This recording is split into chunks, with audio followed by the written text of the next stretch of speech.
There's a house in America that looks just like any other home. A quiet street, a peaceful neighborhood. Nothing unusual at first glance. But the moment you step closer, something feels off. People say the air around it feels heavier, colder, as if something inside is watching you, waiting. For decades, this house has carried a reputation so dark that many refuse to even walk past it. Some call it cursed, others say it's haunted, but those who have experienced it believe it's something far worse. Because this isn't just a story, it's a real place with a real history and events that still remain unexplained. The house sits quietly in Amityville. From the outside, it looks beautiful. Large windows, classic design, a perfect American home. But inside is where everything changes. Visitors often report a strange feeling, like they're not alone. Even when the house is empty, some say they hear faint whispers. Others feel sudden chills, even in warm weather. And some claim they've seen things. In November 1974, something happened inside this house that shocked the entire nation. A man named Ronald DeFeo Jr. committed a crime so horrifying, it still sends chills to this day. He murdered his entire family while they slept.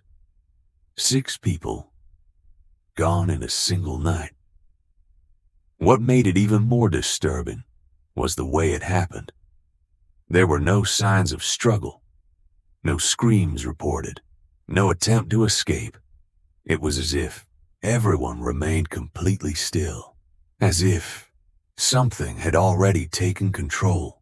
In November 1974, something happened inside this house that shocked the entire nation.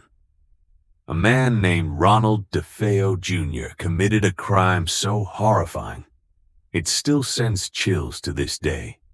He murdered his entire family while they slept. 6 people gone in a single night. What made it even more disturbing was the way it happened. There were no signs of struggle, no screams reported, no attempt to escape. It was as if everyone remained completely still, as if something had already taken control. When Ronald was finally caught, his explanation made things even more terrifying. At first, he tried to deny everything, but eventually, he confessed, and what he said left investigators deeply unsettled. He claimed he wasn't alone. He said voices inside the house told him to do it. Not one voice, many.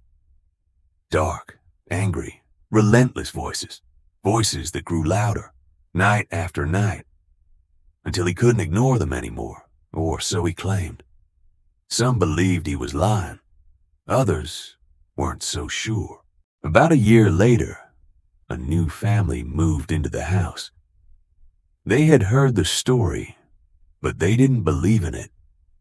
To them, it was just a tragedy. Nothing more. They were hopeful, excited even. A fresh start. But that feeling didn't last long. Within days of moving in, they began noticing small things.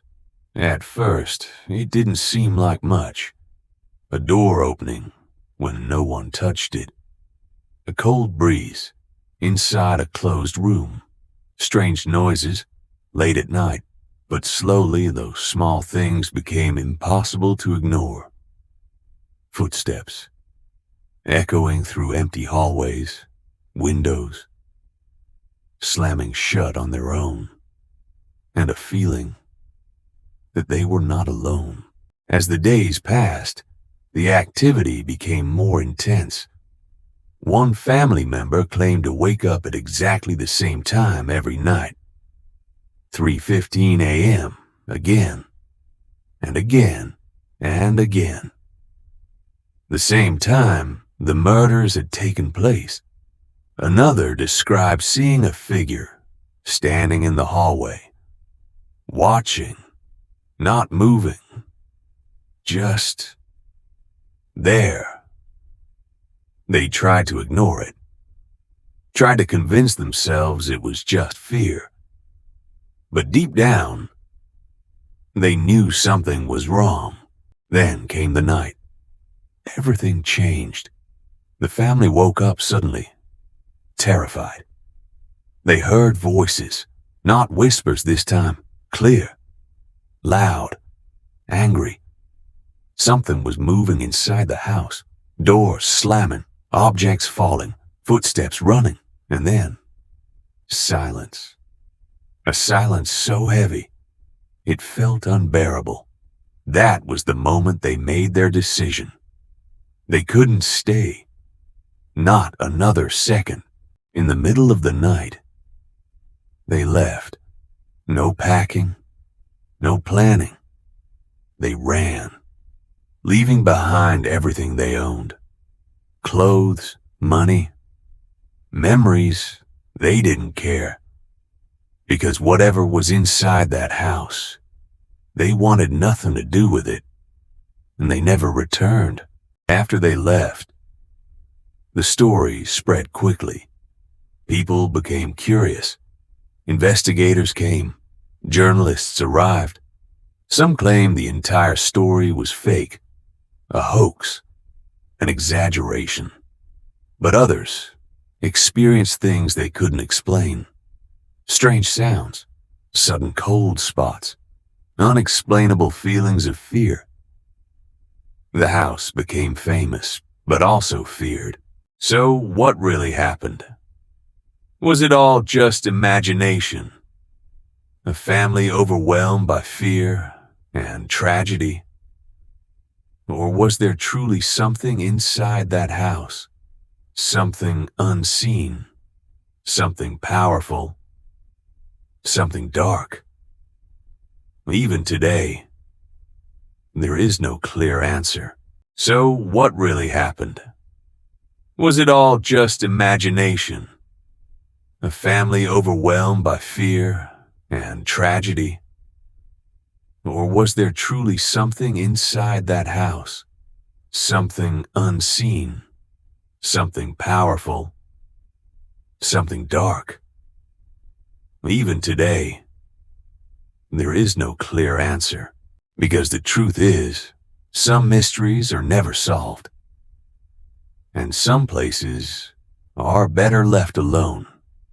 The house still stands, silent, unchanged, but those who know its story avoid it, not because they're sure it's haunted, but because they're not. So tell me, would you spend one night inside America's most haunted house?